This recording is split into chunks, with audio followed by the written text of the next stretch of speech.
Welcome to the Banker Lamp. Please enjoy the video. Start by quitting Visual Studio Code completely.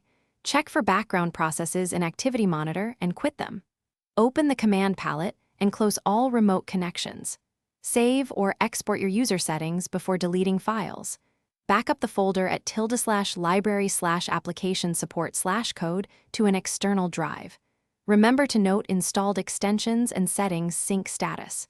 If you used the CLI, note the /usr/local/bin/code symlink for later removal.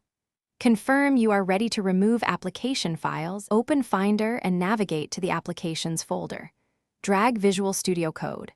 App to the trash to remove the main app. Use Terminal to remove the CLI symlink with sudo rm/usr/local/bin/code if present.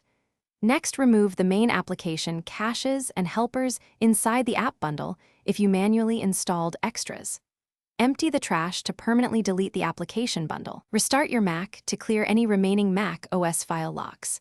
Confirm the app no longer launches from Spotlight or Launchpad. Open Terminal to remove user data and extensions safely.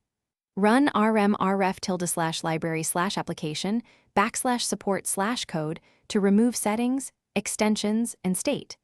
Remove caches with rm/rf/library/caches/com. Microsoft. VS Code to free space.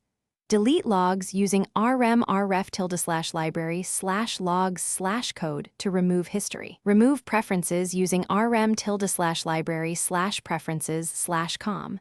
Microsoft. VS Code. Plist to clear system defaults.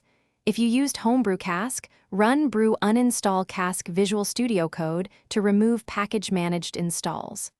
Finally, empty trash again and reboot to ensure all components are cleared. Thanks for watching. If this was helpful, leave a like and consider subscribing. See you next time.